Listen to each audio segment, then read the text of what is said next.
Ladies and gentlemen, boys and girls of all ages, welcome back. I'm not sure where this accent's coming from. Welcome back to the Heine House Gaming and Tech podcast. It is an absolute pleasure to see you. Thank you for being here. December 20th, 2020. It is just before 3 o'clock p.m. in the Southwest Desert region. Good to see you. Thanks for being here. HeineHouse.com is the website. And we're going to be kicking it off with the phone number 503-908-5490 if you want to get at me and chat about some things. You know, if you're new to the show, we talk about gaming. We talk about tech. We do all kinds of fun things.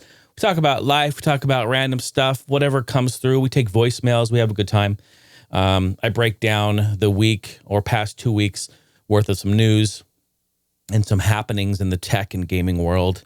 And we just have a blast. We just hang out for about an hour or so. So thank you for spending your time with me today. Really appreciate that. Hope this podcast reaches you well. Yeah, let's jump in because I have a lot to talk about. I have a good selection of tech and gaming to talk about. Also, I have some random stuff, to talk about, which is great too. Let me get my recorder going, my backup recorder. There it goes. All right, we'll start from here if we have any problems. I want to give a shout out. First of all, shout out to Max. Literally, I'm pouring my cup of coffee this morning. I'm sitting here and I'm preparing the last bit of my notes for this show. And I see a donation come through, just random PayPal donation. Max, I appreciate you. Thank you so much. Sent over a $50 donation. How generous of you, sir. Thank you. And he says, thanks for producing my favorite podcast of all time and for sharing your content for the past 10 plus years. Happy holidays. How sweet. Thank you. I appreciate you. And thanks for listening for 10 plus years. Oh my goodness. Yeah, we're going on. I mean, we're going on year 11 now. January 6th is my anniversary of when I started YouTube, which really was kind of the springboard that jumped off and was the first thing that I did on the internet, really. So January 6th, I put that down as my anniversary. So here we go. Crazy. Doesn't feel like it. Oh, they grow up so fast. They just grow up so quick. Oh, when I last saw you, you were this tall. Yeah, we've got some random stuff to talk about. Let's just jump right into it. Because we don't want to waste any more time. Excited to announce. There's a couple of updates. I'm going to just quickly hit you with a few updates on my random section here of stuff. I'm excited to announce that I'm now officially offering my audio services via my website. Something I've wanted to do for a long time. I don't know if you guys remember, a long time ago, I used to offer lessons and we had some people sign up and we had a great time. I was teaching audio engineering and things like that. I was doing it via Skype. This was probably 8 years ago at this point. And that went over very well. It's just, there wasn't a real easy way to do scheduling and communicate and do all this sort of thing. It's different today. And maybe someday down the road, I can even get back into doing that. I wouldn't know. I was thinking about maybe doing like some sort of, semi-master class type thing to where I can make little lessons and small consumable videos and maybe put that up for like a Patreon exclusive, so you basically pay for the lesson there and then you'll get them there exclusively. I think that's a great idea. Something that I'm kicking around. Maybe next year. That's next year's plan. So we'll see. But to get back to what I'm telling you about here is that I'm excited to offer my audio services on my website. What this means, if you're a podcaster, YouTuber, even musician, you've got music that you're working on, I can assist and help. You can hire me via my website, and it's very, very easy to do. Depending on the length of the audio, and I have it all on my website, you can check it out, but it's as easy as going to my website, clicking on audio editing. It's at the top of the page, filling out the form, sending me your link to your audio. I will then do my magic, work my magic with it. I'll use my audio engineering skills to fix it, correct it, help it, aid it. Or in some cases, maybe not at all. Maybe your audio is great and you don't need it. I'll be honest with you and tell you. And we'll go from there and I will send it back within 24 hours. How about that? This is great for people who podcast and you want it to sound great. Maybe you want some fine tuning, some polish. Maybe you have issues with some de-essing. Maybe it's a little harsh on the ears. Maybe there's something that you're interested in having done to your audio, some services done to your audio, I can take care of that for you. I can work on that. And I'd be happy to. And this is a great way for people to quickly and conveniently send over things to me. Boom, you're going to get my editing skills on it. Boom, we're going to handle it, send it back. It's great. Even for music, you need me to master a song or something like that, I'll take a listen. We'll do it. It'll be fun. I think it's great. Even if you're working on, YouTube videos, if you got audio that you need it to be mixed, you need it to be mastered, we'll take a look. I'll be happy to do it. I think it's great. It's something I want to do for a long time. So anyway, it's on my website, heinehouse.com. Go check it out. You can upload, fill out the form, upload. Ooh, it's good to go. That's number one. Number two, the Yule Log, the Heine House Yule Log, the tradition that's been happening for 10 years is going to continue. Yes, that's right. I'm going to give a round of applause. People have been asking. Even Vaughn today in Discord was like, hey, is the Yule Log happening? Yes, the Yule Log is going to happen. Twitch has lots of copyright DMCA strike takedowns going on right now. It's running rampant. So I'm not going to be doing it on Twitch. I don't want to risk my channel going down for Holly Jolly Christmas. You know what I mean? So we are going to do this. Here's the big update. For the first time, and it's now going on 11 years now, we're doing it exclusively in Discord. That's right. Now is the time, folks. I keep talking about it. I keep bringing it up. I keep mentioning it. Now is the time to join Discord. Discord is think of it like this, as a real-time chat program, basically. It's where everyone can come in, you can post things, you can talk about things. It's a real-time chat. It's the best of the best when it comes to, we all love Skype when it first came out, right? This is like what Skype used to be, but then some, because you can share pictures and video chat. You can live stream, you can voice chat, you can create rooms for gaming. You can go hang out with your friends. You guys can create lobbies. It is really the ultimate engagement platform. If you're online, you should be on Discord. You should absolutely get in there. And if you're not yet, this is a great time to do it. Go to Discord, sign up, create a username, create an account, and get in there with us. Come join us. And you can do this really easily, once again, just from my website. I try to make it all easy and convenient for you. heinehouse.com, top of the page, I have a big Discord icon. Click it. Boom. All it does, boom, opens up my server. Boom. And it's going to ask you, hey, do you have an account? You want to log in? You want to create one? Boom. Just do it right from there. Mobile, tablet, computer, it's all there for you. It's great. So we're going to live stream the Yule Log on Discord for the first time. So please come on by. It's going to be in the Discord live section of my Heine House Discord server. Sounds like a blast. It's going to be Christmas Eve, of course. We're doing it a little early this year. We're going to do it at 8 p.m. Pacific, 11 p.m. Eastern. It'll be happening for 2 hours. I'll be playing my hand-selected Christmas favorites. Should be a ton of fun. So I hope to see you out there. And lastly, speaking of Discord, we had a community game night this weekend. Oh my gosh, it was fantastic. I talked about it before, and it happened. We played GoldenEye Source. It is a reimagination, I kind of feel like really a one-to-one, of GoldenEye multiplayer reimagined in the Source engine. And the community they were standing ovation. Where's the round of applause? Thank you so much. Y'all came through. We had an amazing time. I think there was like 20 people in my server. We were in there hanging out, chatting. Everyone was super chill. We were vibing. It was awesome. So thank you everyone for joining. We're definitely going to do more GoldenEye online multiplayer streams in the future. So thank you everyone. Take part. All right, gaming news. Just jump in. Cyberpunk, it's a disaster. I mean, you already know.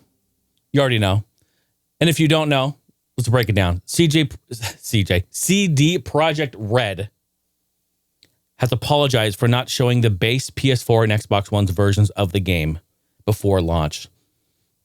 They're promising more patches, but they're also offering refunds to those unsatisfied.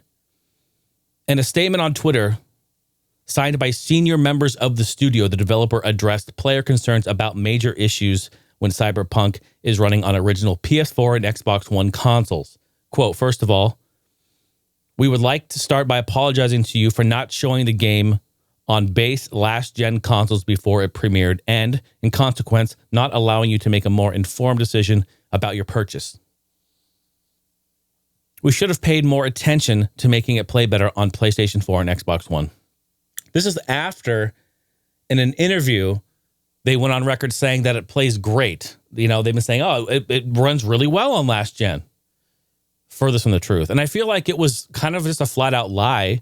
You know, you have to say something to shareholders, right? You got to say something to the community. You have to say something. But you know what? Do you not think that we're going to play those games? How many people are on last gen? Oh, I don't know. Everyone. Everyone has these consoles now. And you know, getting a next gen console is hard. You may not even have it.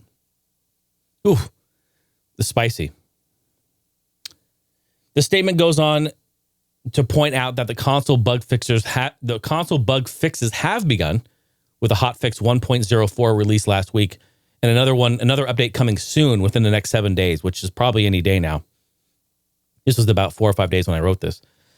They said they will update the game whenever new improvements are ready, with 2 larger patches to come in January and February.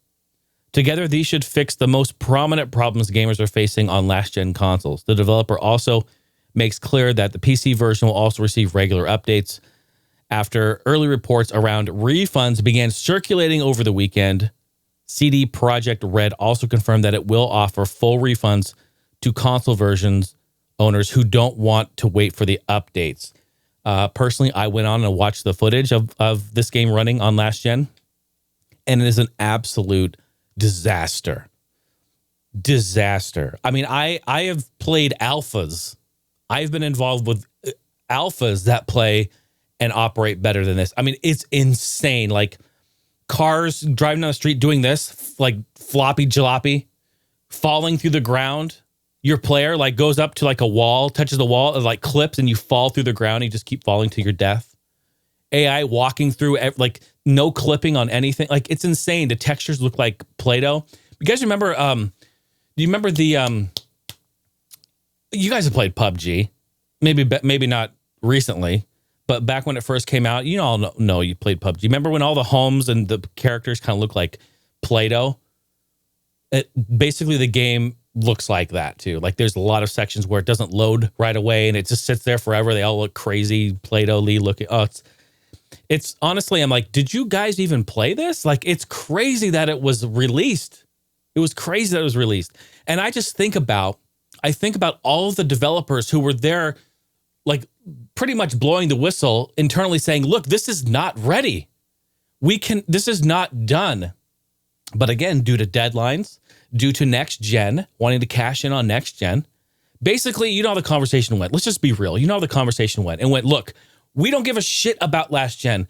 Does it work on current gen, on the new gen? Does it work? Is it good? Okay, push the game, send it out, get our money, and patch the fuck out of this game after the fact. Just that's what you do. And you're going to do it for the next 2 months. Just do it until it's fixed. And we hope that the landslide doesn't take our entire road away. But what happened? The landslide came and took the entire town away. Their stocks dropped drastically. People are getting refunds. In fact, Sony, this was, I think, 3 days ago or 2 days ago, Sony has pulled Cyberpunk 2077 from their store. You cannot buy this game digitally from them on their store because it does not meet their quality standards. Holy shit. For fuck's sake. Oh, fuck. I don't even know what the fuck I'm reading. That's insane. That's big. So on top of them offering refunds and Sony pulling, I mean, this is a bad deal. So I don't know. I feel that we've received bad games in the past. We have buggy games. That's common. Games today, they're not released without bugs. Games are so complicated. They're so in depth. They're so massive that this is bound to happen. We know this. We have an acceptance tolerance level as gamers, as modern gamers, that we will accept. But this is just beyond anything crazy. I did not pre-purchase it. I wanted to play it. I was excited about it. I still am excited about it. But I feel that I'm going to wait a year or so. I'm going to get the year later edition. That's kind of like my MO at this point. I get the year later edition. Did you get Cyberpunk? I know Brandon got it. Andy got it. A couple community members I have been talking about it in Discord, playing it, enjoying it, although buggy and kind of low frame rates. I think they're playing on a PC as well, right, guys? I think you're playing on PC. But let us know if you've played it on last gen. I would love to know your experience. I think I can go ahead and guess what it is. Moving on, last week, beginning of last week, it was almost 2 weeks ago now, the Game Awards happened. You remember this? Oh my gosh. I got to give it to him. You know, you got to hand it to Jeff and the entire team over there. He really wants to make this to be a proper Game Award showcase. And I think they did a really good job, especially under the circumstances that we have now where everything was virtual. Basically, it was an entire online virtual event. There was nobody there in person. Of course, that makes sense. And I thought they did a pretty good job. You know, there's a lot of cringe moments in there, but I think that's a given. And it's tough. It's tough to do it live. I give them mad respect for that. Yeah, so it was great to see the event. I have a few things that stood out to me, some of the games that stood out that I want to mention too. And also, before I talk about the games, remember, I want to give a shout out to the whole technical crew and staff there. I can't imagine looking at a switch box with like 200 Zoom calls coming through and trying to figure out who to switch to talk to this and that, and people's audio is terrible. People still, I feel like I gotta say it. People still using earbud microphones to do these interviews. Goddamn son of a bitch. You got to stop that. You got to stop that. I'm watching, I'm watching them and they have their earbuds in and they got their little microphone and they're talking and it sounds so bad. It's so difficult to hear. First of all, before you think I'm getting a big dick over this, understand I don't expect people to have broadcast quality gear in their homes. I get it.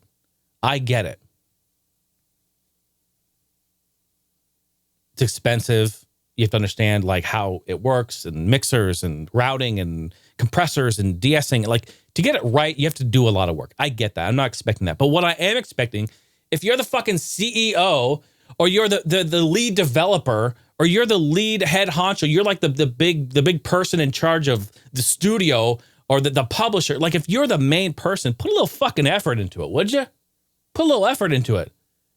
And don't do it on your Wi-Fi MacBook that you're doing a video call. I mean, come on. Like there are a couple things that we need to do as a unit. We need to come together. And yes, I'm going to be a little bit of a tech snob here, okay? And some of you may be tuning out being like, holy shit, what the fuck is he talking about? I get it. But let's be real here. Do your pre-production. It blows me away. The people in the industry have like inferior hardware for this type of thing. Not that a MacBook is like inferior. I just mean like they're on Wi-Fi, on earbuds, on shitty webcam. Like what? Like we can't hear you. We can't. It's choppy. It's breaking up. I mean, oh my God. Reggie was on like a ThinkPad. And first of all, ThinkPads are one of the greatest laptops ever to come out. But I mean, still, he owned this little tiny like ThinkPad, and it was like, you guys watched the footage. It was all just like kind of choppy. His audio was really bad. And it's like, man, let's get this together. Let's get it together, baby. Let's figure it out. How hard would it be just to go buy a little cheap USB microphone and pop that up and have the audio be just, I don't know. I'm kind of weird that way, I guess. They try to do it and make it convenient. I get it. The more things you add to the pie, the flavor will change. I get that, but still. I was blown away about how terrible the tech side of the interviewers, like when they tuned in, man, like what? We're at 480p webcam with like shitty audio. I can't hear. Like, oh, okay. I'll stop. I'm sorry. Perfect Dark reboot. What? We're getting a Perfect Dark reboot. Looked amazing. It was kind of just a splash screen trailer. Super cool. Mass Effect. That was the big news. Mass Effect is going to continue. Very, very cool. Mass Erect. I know Steph's going to like that. She enjoyed that. Microsoft Sim coming to the Series X in December 2021. Very cool. Wonder how that's going to work with HOTAS controls. Wonder if they're going to come out with their own kind of HOTAS. And when I say HOTAS, I'm talking about the flight controls, basically. What else? Oh, yeah, Back for Blood. This one was probably the biggest one, the most hyped that I was seeing all these games. Back for Blood. Same devs that did Left 4 Dead, Turtle Rock, and they did Evolve, they did Left 4 Dead, and they are creating their next co-op zombie shooter, and it looks amazing. It basically looks like Left 4 Dead, and that's great.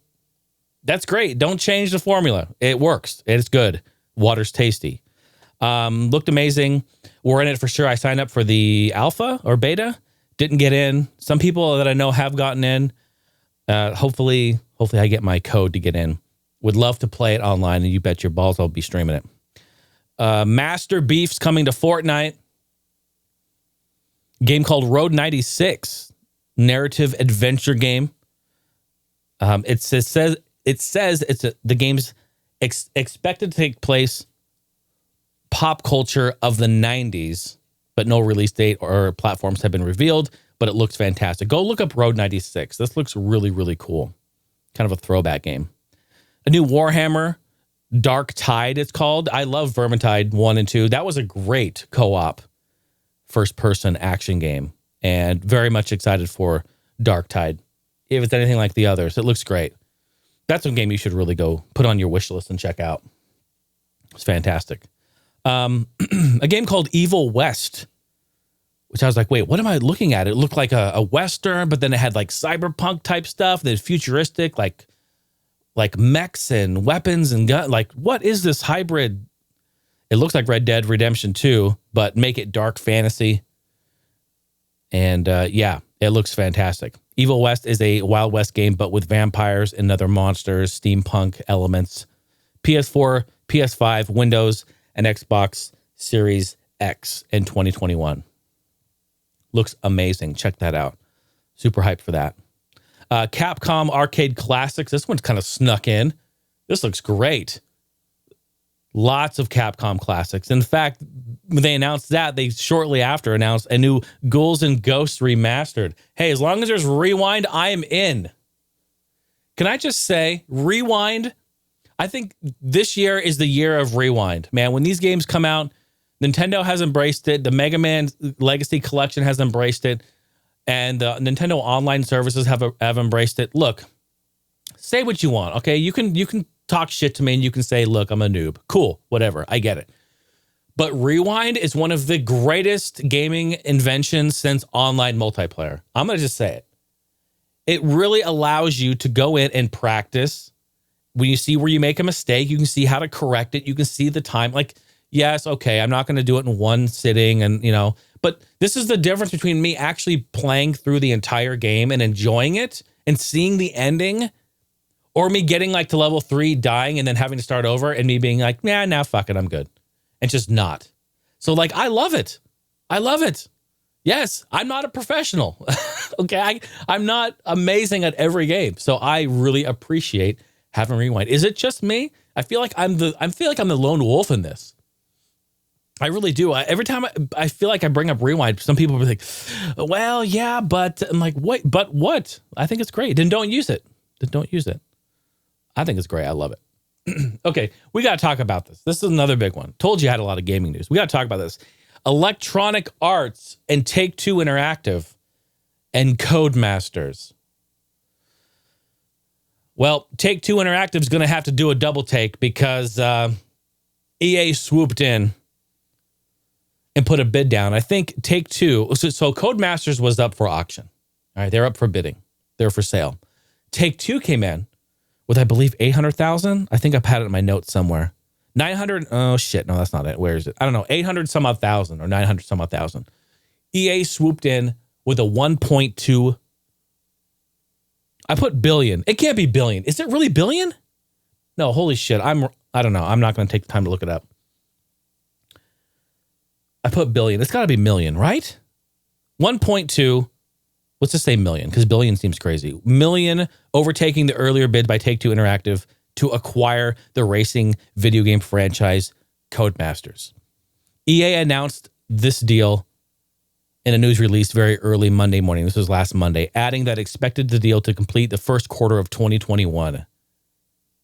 Oh my God. No, it is. It is billion. Get the...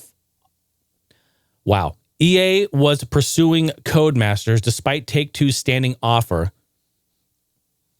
Currently unknown if Take-Two could respond with a counter proposal, but as of me writing this, it wasn't official, but it became official a few days later. It looks like that Codemasters has accepted their offer of $1.2 billion. Holy shit. Take-Two had a $994 million bid in.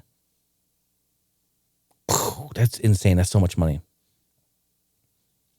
Electronic Arts' last-minute play unites the world's foremost developer of racing video games, known for its F1, Dirt, and Grid franchises. With marketing, licensing, and publishing muscle of EA and EA Sports, Andrew Wilson, the chief executive of Electronic Arts, said that the company has admired Codemasters' creative talent and high-quality games for many, many years. Yes, you and everyone else. With the full leverage of EA's technology platform and expertise, the global reach and the combination will allow us to grow our existing franchises and deliver more industry-defining racing experience to a global fan base. That's what EA has said. In driving games, Electronic Arts is best known for its Need for Speed series, and most recent title as a remaster of the Criterion game 2010's Need for Speed Hot Pursuit. However, a decade of inconsistent launches led to EA reorganizing its approach to the series at the beginning of the year, closing down its Sweden studio that made the last 3 Need for Speed games and handing production back to Criterion in the UK. This is also another substantial deal for the UK-based Codemasters, and listen to this, there's a lot of drama that's been happening the last year or two. In a little more than a year, in late November, Codemasters bought Slightly Mad Studios, adding the Project Cars simulation franchise to its stable. The $30 million deal brought Codemasters' workforce to more than 700 worldwide. However, Project Cars 3 launched to lower than normal scores back in August. Just a side note, I did pick that game up. I did play it. And in fact, I really enjoy it because it's more arcade styled. And it pissed off the entire Project Cars community because Project Cars was always been about simulation. And this is really not so much. So I completely get and understand why you're mad about that. Codemasters' most recent launch is Dirt 5, which came out, I think at launch of the next-gen consoles, so a month ago. A more arcade-oriented racer than either of its 2 predecessors or the F1 series. And so, last time EA Sports got into a fully licensed motorsport simulation game was NASCAR 09, back in 2008. Okay. I put in here big caps. Jason's thoughts. I have a whole bunch I wrote here. EA has been out of the racing genre for years, and let's be real about that. We really haven't had a good Need for Speed game since Underground. Would you agree? Underground 2. I mean, even Shift. Shift was a great game. I like Shift. It was a completely departure from what Need for Speed was, but I give them credit for that, trying to take it more towards like a sim thing and try it out. They're dipping their toe in the water. I liked it. I really enjoy it. This opens up EA to having access to the entire Codemasters back catalog of games, fresh for a reboot. So there's some good ways to look at this. Okay, when I first heard the news, I panicked. I was freaking out. I'm like, oh my God, rest in peace, Codemasters, rip. Because they haven't had the best track record in the last couple of years. They've been releasing their games. They've been having issues at launch. They've been buggy. The features have been missing. I mean, Dirt was rushed out. Dirt was rushed for next-gen consoles, and they, in fact, have been patching and keeping it up to date, and it's been improving, and it's a fun game. I'm yet to pick it up, but I've been watching people play it. But even still, like, we've had some rocky starts. Back in the day, I'd say like 10, 15 years ago, anything Codemasters that came out, that's day one for me. Day one. Now I kind of wait by the sidelines on the side of the track, and I'm watching a little more leery because we're just having some weird quality issues. That's all I'm saying. Some weird quality issues. So people are saying, why EA? Why are they doing this? Well, to me, it's very obvious why. Because they don't have any racing games. They have Need for Speed, which is a great franchise. One of my favorites. I played Need for Speed originally when it came out on 3DO. Back in the day. Road and Track presents. Bruh. Road and Track presents. Stop it. Get some help. So I know about that, and I love it. but it's been kind of stagnant. It's kind of been a rehash. So EA needs them, straight up. What better way to open up your racing franchise than to buy a known developer that does great racing games? It makes sense. It makes complete sense. So here's what's going to happen. One or two things are going to happen. EA is going to buy Codemasters, which they did. They're going to buy them and they're going to shut them down. And they're going to disband the community. They're going to mess it all up and they're going to just get away and they're going to just totally destroy it. That's what everyone's saying. That's number one. Why? Now, I hear you because that has happened in the past. All right. And sometimes that happens. Microsoft has done it. EA has done it. There's a lot of developers and publishers that have done this. But what would be the reason to do that? The reason that they would do that is if they wanted to buy a developer, disband them and get rid of the competition and force all those people to go off on their own and make little indie studios and then create games that hopefully won't have the same impact as being with a AAA. EA doesn't need to do that. Why? Because Need for Speed is not holding them up. Need for Speed is not doing what it needs to do. So they, in fact, are like, look, we can't do that. We don't want to do that. So in my opinion, here's my opinion on what this is. They're buying Codemasters to use Codemasters and have them be a part of the EA umbrella. Straight up. They're taking all of the extremely talented people from all these different places, from the EA studios to the Codemaster studios to the Slightly Mad studios. Everyone's in there now. It's a big happy family. Well, we're going to have to get along, all right? At the family gathering, at the family barbecue, we're going to have to shake hands and get along. It's going to have to happen because we need to come together and make great racing games. And I think the talent pool is so immense in there now. It's so large that I think this will be great. I think this is a good move for EA. I know I'm saying it. I think this is a good move for EA as bringing new fun racing games to the table. I don't think they could have done it any other way. Every franchise and EA has big franchises. Steph and I just looked them up last night. There's a bunch of, they have Sims. Seriously, they've been wiping their ass on $100 bills just from Sims alone for the last 20 years. But let's think about the racing games that are to come. I'm hopeful, and maybe I'm wrong, we'll see, but I hope that in the next year or 2 years, we're going to start to see new, fresh racing IPs or rehashes of old ones in a modern day. Hello, can we get some new micro machines, like official great micro machines? I think the last one we got was World Tour, and that was 2011, 2012, and it was bad. It wasn't that great. So yeah, I'm excited. I'm excited for it. I'm hopeful for it, but we'll see how this shakes out. What do you think? I would love to know your opinion. Send me a voicemail, send me an email, get in Discord. Let's talk about it. I think we have a lot of interesting things to talk about there. Nintendo completes the Donkey Kong trilogy on Nintendo Switch online services. Nintendo has announced the third game in the series, Donkey Kong Country 3, Dixie Kong's Double Trouble. Couldn't have been a more longer tongue twister name, could it?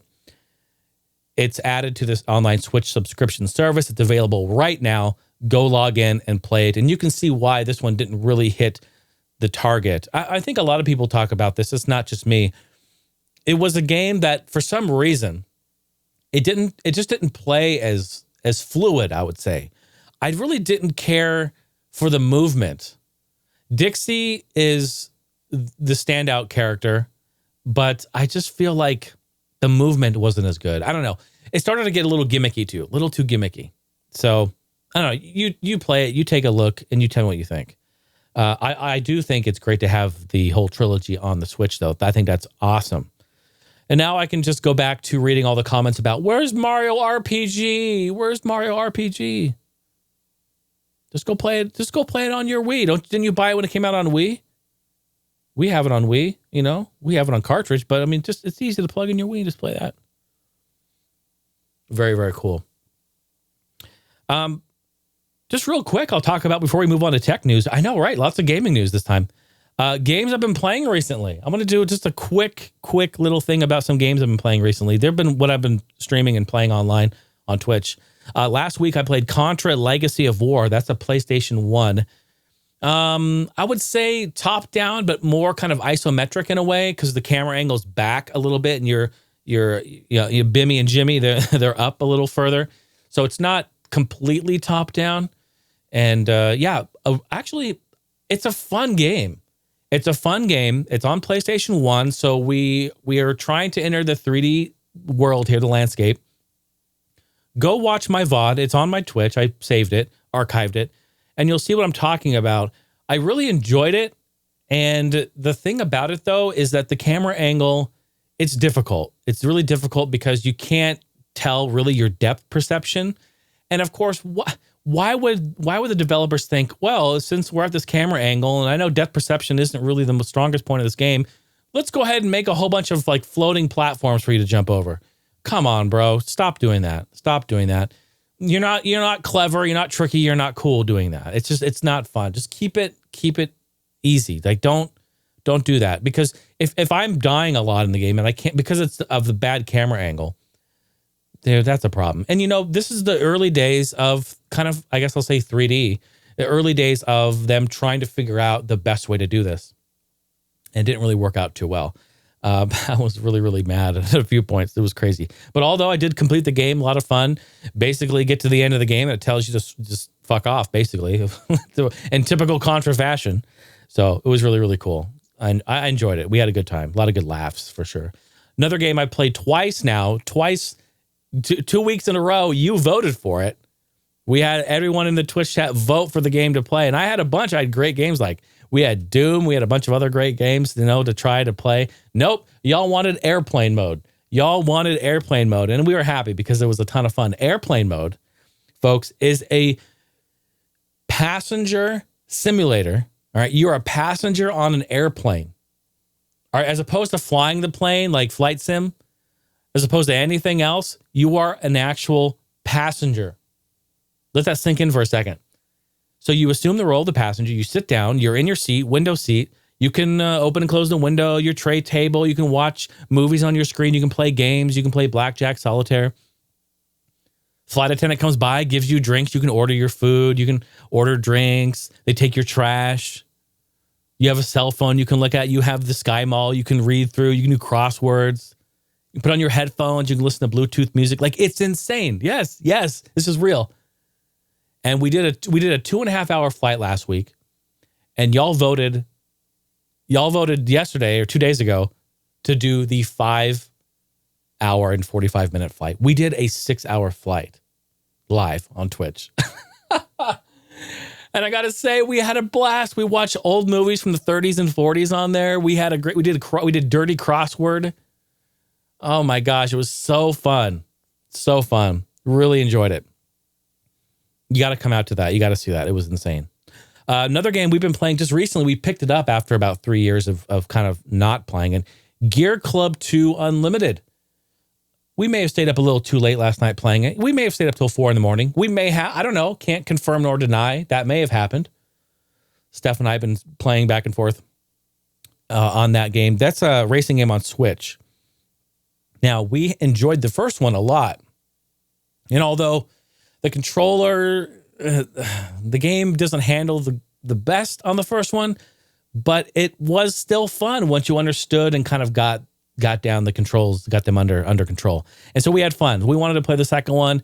It's kind of not an unknown game, but more uncommon game because, nobody really bought it. No one that I know anyway. But what's cool is that the developer continues to update and patch it. The last patch, although it was a while ago, it was August. And they added a whole bunch of new features. They added the online multiplayer. They added the ability for you to create a club. So I can, in fact, create like a Heine House club and invite you in, and we can go do races online and stuff. Like, what? So I'm actually kind of sending this out there. Does anyone have Gear Club 2 Unlimited on Switch? If you do, will you please let me know? I'll create a club. I think we should all get together and just do some Switch racing. I mean, I'm down for it. And the best thing about it is that the game right now is half off. It's on sale on the eShop. It's like $7. So if you go on there right now, I think it goes through January 5th or 6th or something like that. Get on there, check it out. If you do end up buying it, let me know. And I will say, before you get discouraged when you first play it and say, oh my God, this is shitty, it's so terrible. Yes, the handling is rough at the beginning, but once you win these races and modify your car and put performance parts on it, the game is completely different. It changes the game completely. And I feel bad. I want to let you know that ahead of time because when I first played it, I'm like, okay, yeah, no, I'm not doing this. And the game sat on the shelf for 3 years. 3 years. I was like, no, fuck that. And then Steph was like, come on, let's get in there and play it. Let's try it. Let's modify the cars. Okay. And we did. Completely opened up the game. You got to play for about 4 hours, though. You got to grind for about 4 hours and unlock that stuff. Gear Club Unlimited 2. All right, that was some gaming news. Oh, yeah, baby. How about that? Let's move right over to some tech news.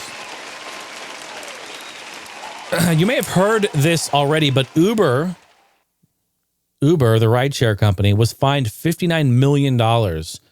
Uber was fined $59 million on Monday for failing to provide the California Public Utilities Commission with information on sexual assault cases and harassment claims among its drivers and riders. Sorry. The ride-sharing company has 30 days to pay the fine and provide the information or could lose its permit to operate in the state, according to the ruling. Insane. So Uber was ordered last year in 2019 by an administrative judge to provide specific information about assaults and harassments highlighted in a safety report it released in 2019. That included figures about cases that occurred during Uber trips in 2017, 2018, and 2019. Uber has refused to do so, citing privacy concerns. Well, I mean, if they're ordered by a judge to provide that information, then they have to do it. I mean, that's just the way it works, right? Well, they're not. They're not. And that's serious. I mean, hello, sexual assault charges? Like, yeah, that's some serious stuff. So they were fined $59 million. We'll see what happens in that. Story is still developing. You may have heard this earlier, too. The U.S. Treasury was hacked. Hackers supported by a foreign government have been monitoring email at the U.S. Treasury Department and a federal agency responsible for deciding internet and telecommunications policy. Wow. Hackers who targeted the Treasury Department and the Commerce Department, National Telecommunications and Information Administration may also be targeting other agencies, they go on to say. The National Security Council met with the White House on Saturday to discuss this hack. They said, quote, "We can confirm there's been a breach in one of our bureaus." A Commerce spokesperson said, "We have asked the CISA and the FBI to investigate, and we cannot comment any further at this time." Hackers targeted the NTIA's office software, Microsoft Office 365. Microsoft Office 365 is their Microsoft Office, it's basically Microsoft Office suite, Word, Excel, so on and so forth. And a lot of companies use that, including the U.S. government. They were monitoring Office 365 and exploited some malicious code in an IT product called SolarWinds, monitoring staff emails at the agency for months. Oh my gosh. The FBI and Microsoft declined to comment. The only thing I can say about this now is if you have an Office 365 account, go and secure your account. You probably have already done so. Probably already got your emails about it, but yeah, insane. Once again, we're coming down to a bit of code from a third party, a SolarWinds. I'm not sure what that is. I should have looked that up. I'm not sure. But, a piece of software that had buggy code or security issues that where hackers could get in. It's crazy. We have some information about vehicles, new vehicles that are going to be coming through and rolling out with the technology used in headlights of vehicles. In fact, headlights are going to be held to a higher standard moving forward because every year they get rated and they need to have a certain rating in order to, these car manufacturers, they want to have their headlights have good ratings, right? So now they actually have the standard. At least 10 automakers have improved headlight offerings for 2021. Due to a stricter requirement by the IIHS, that's the International Institute of Highway Safety, to qualify for top safety picks, a vehicle must include acceptable or good rated headlights across the board. No more of the specific trim kind of stuff. You know, like before it'd be like, well, if you buy the high-end model, you get the really nice headlights. And if you buy the lower-end one, you'll kind of get just the average headlights. No. They're getting rid of that. They're saying, no. We are not going to jeopardize safety for people who can only afford the cheap car as opposed to give the people who can afford the more expensive car that luxury. No. We're going to have the same headlights across the board because safety is that important. Duh. I'm surprised this hasn't happened already. What the hell? That's insane. Top safety pick ranges include Audi A7, Honda Accord, Hyundai Palisade, Mazda CX-30, Nissan Altima, Subaru, where is it? Toyota Highlander. I didn't put what model for the Subaru. The Highlander, the Volvo S60, the Volvo XC40, and the XC60. Even some models that still fall short of the new award now include good rated headlights, such as the BMW 5 Series. The Highway Safety Institute found half of all fatal car crashes in the U.S. occur in the dark, and a quarter of those happen on unlit roads. So what they're saying is headlights are the first line of defense to illuminate a driver's surroundings. If automakers want to drop in top safety pick plus, they're going to need to make these headlights legit across the board. Good rated headlights shine 325 feet ahead of the driver. And poor rated headlights illuminate 220 feet or less. So that's 100 extra feet that they're putting on there. And I think that's great. So we're going to see. So my whole point, I wanted to bring this up. I don't talk a whole lot about cars. I wish I'd talk about more. I should look for more articles. But the headlights in your cars for new cars coming out, 2021 post, are going to have better headlights. And I think that's great. The technology is amazing. We're changing a lot. I mean, we, in the early 2000s, we started to move into HID headlights, which is high intensity discharge headlights. They're headlights they're a sealed headlight, which have a little charge of xenon gas in the middle, and they use electricity to arc that electricity in between that xenon gas to create that really bright, almost lightning looking type of light. Same type of lights you'll see in like street lights. They use HID. Some of them are orange, some of the older ones, but definitely the white or bluish type of lights you'll see usually come, and you'll see because they look a lot different from a standard halogen bulb. But the HID is fantastic. I love HID. And when mounted properly and a car with a proper projector beam, looks like a little round ball in there in the headlights, in layman's terms here, to give that nice even beam across. When mounted properly and installed properly, they're the best. You can just see so far.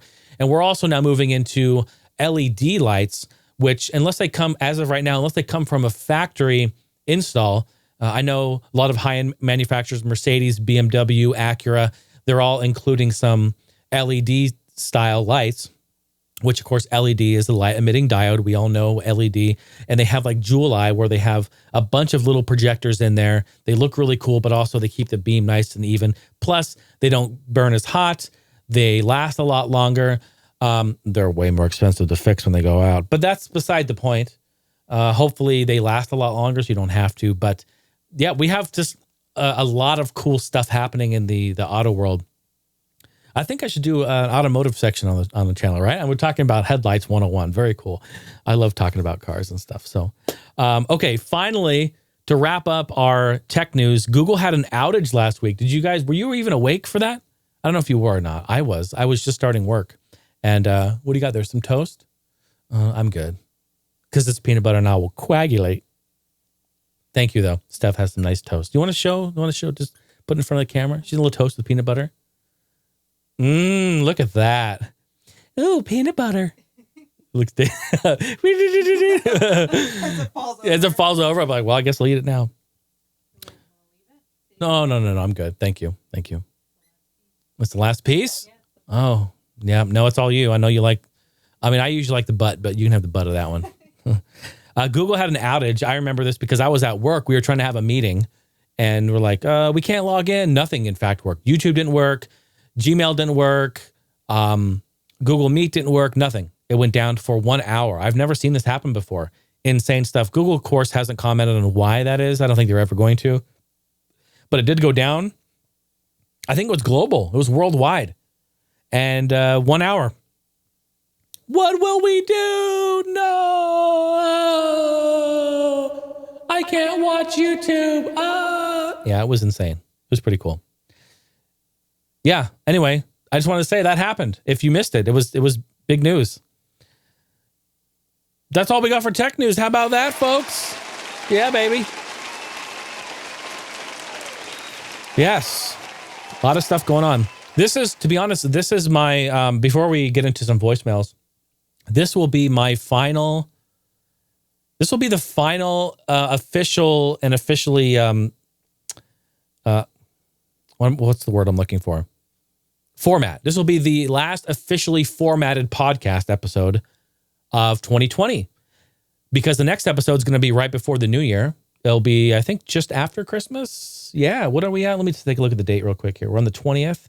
So yeah, it will be the 27th is when I'll have time to sit down and record this. So yeah, we'll be after Christmas and right before New Year's, and the last podcast episode of the year. I'm going to do something that I've started to do the last couple of years.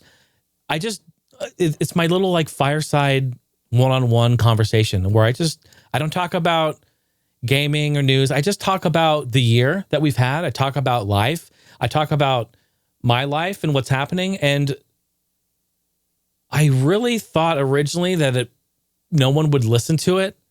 I thought people would be like, yeah, I don't really give a shit. But what I found out is that you do. You do. And I'm really thankful for that. I've had several messages, in fact, just this week, people asking, hey, are you going to do your end of the year recap? Are you going to do your fireside chat? I really like tuning in, listening to those. And I'm just like, that makes me super happy and really thankful. And so yes, the answer is yes. I'm going to be doing it. I will probably spend a few days putting together notes. I feel like this is going to be a major episode talking about lots of serious stuff. But it's going to be good. It's going to be good because we're going to move forward. We're going to use it as positivity. We're going to use it to empower and enlighten and help to move forward. It's great to look back at what's happened. It's great to look at what we've overcome together and how we can better move forward and just serve ourselves the best way we can. You know what I mean? Because we got to look out for each other. We got to look out for your friends and your family, but you got to look out for yourself too. So yeah, we're going to do the fireside chat. It's going to be the last podcast of the year 2020. That will be on the 27th or 28th. So yes. So thank you for that. We're going to jump on over into the voicemails. 503-908-5490. The phone number.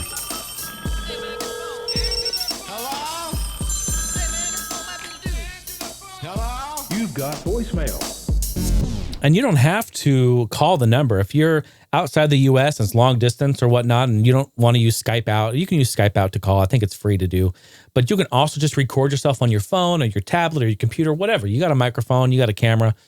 You can just record yourself, and then you can email that right over to me, heinehouselive@gmail.com. That's the email. And just send it on over, and I'd be happy to play it. heinehouselive@gmail.com. All right, we have a few voicemails here. Looks like we have one from our good friend Percy. Let's talk about Percy Havoc in the house. See what he's got to say. Hey, Jason. Percy Havoc here. First off, I want to thank you again for your recent advice regarding my music recording gig. I'm still editing it, but I think it went well, and your input really helped me out during that crunch. Nice. Second, a little over a year ago, I sent in a voicemail asking how you balanced your creative work with the rest of your life. Yes. That's something I've struggled with for a long time, and as you know, it nearly cost me my relationship.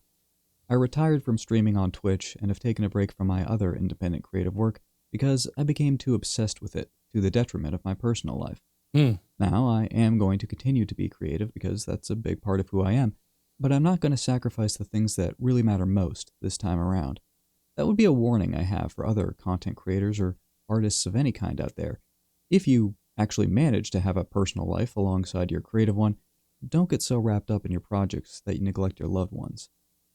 Now, I'm not sure if anything like that has ever happened to you, Jason, or if you have any input on the subject, but I feel like it's easy to rationalize what we're doing in our lives, whether hobbies, side gigs, or careers as being for the greater good, or our partners or families, when in reality we're losing time and experiences we could be sharing with them. Anyway, just something I thought was worth talking about. Thanks again.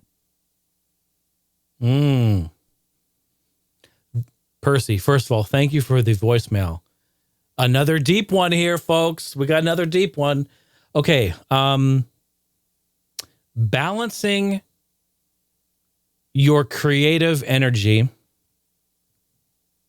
your time spent being creative versus time spent with family and or significant others or loved ones. This is okay. Yeah, this is really fascinating, Percy. I'm going to have an answer that I don't know how well this answer is going to go over. I want to say something here that although I feel that your concern and the situation that you were in or are in is completely valid. And I do feel that not even related to spending your time doing art or creative, like even separate that completely. That will go with anything.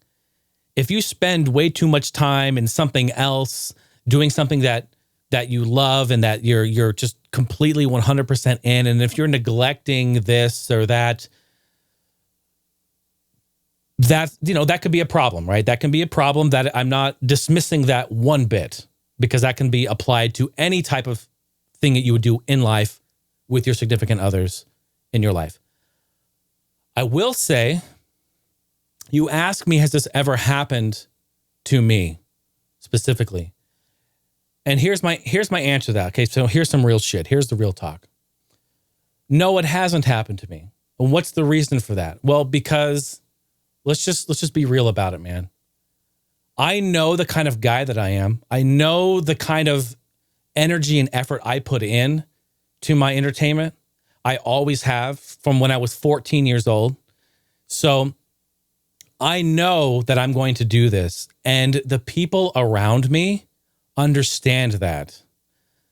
I don't want this to come off like, oh, your significant other doesn't understand. No. You know, this isn't about that. You're asking about me, and this is just my 2 cents on it. This is just what's worked for me. No one likes to hear, you know, things that are, you know, negative and I want to try to say this politely. You know what I mean? But reality here is that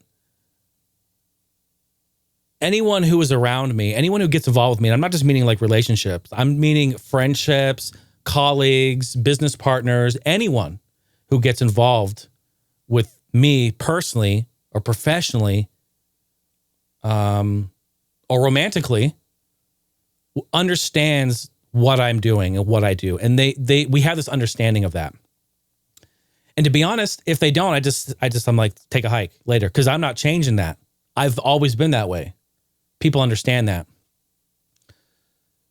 So as I'm not discrediting or dismissing the situation you're in, and I'm not one to give advice or give any of that, because I'm not a counselor. I'm not, you know what I mean? I'm just Jason. I'm just this normal dude who has no bearing on any of that.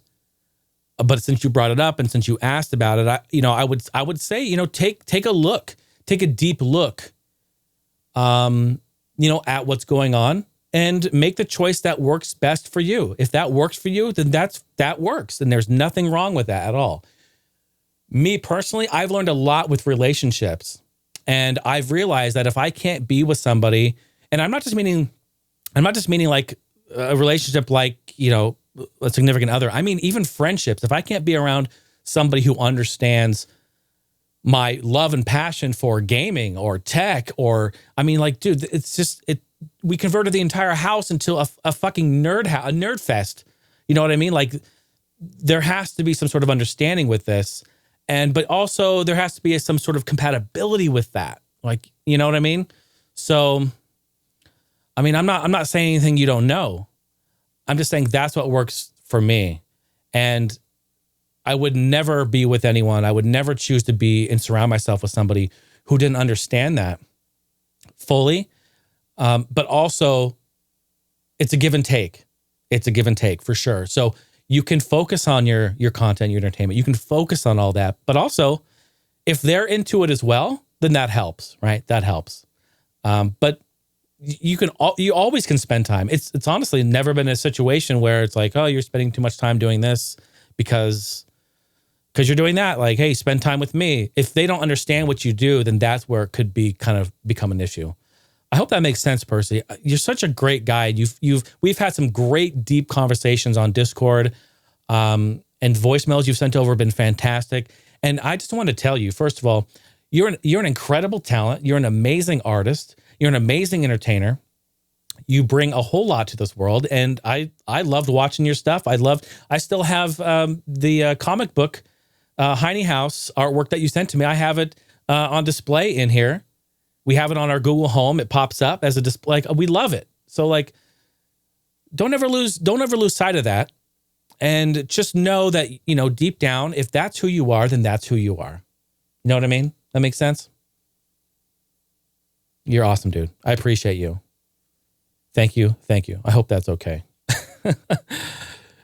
We could go deep into that stuff, man, for sure. And I appreciate you for sending the voicemail over. Thank you. Looks like we got one more here. I wonder from who? Are we going to guess? Is it the maniac himself? Mr. Cameron? I think it is. I think I saw Cameron on the voicemail. Let's see.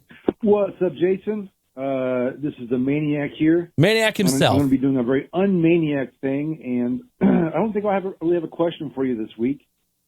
I just wanted to tell you how much I appreciate all the work that you've put into thank you podcasts and all your other videos and content, etc. Just know that we all really appreciate it. Your podcast is something I look forward to. Thank you. I'm sure many other people do as well. And it's a cool escape, a cool diversion. It's the only way I keep up with anything current in gaming, because I just don't. I'm not an early adopter. I'm very much a late adopter. So it's kind of cool to get my news from you. So I hear that. I appreciate that as well. Yeah, man. It's just I've just been kind of reflecting on this year, and it's been, for a lot of people, been incredibly difficult. I mean, I'm no exception to that, although I think I've fared better than a lot of people, in terms of just job stuff, which I'm very grateful for.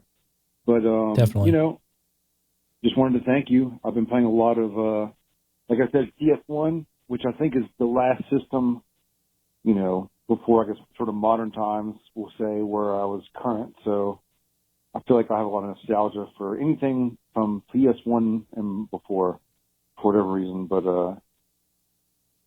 I guess that's about it. Hope you guys have a great Christmas.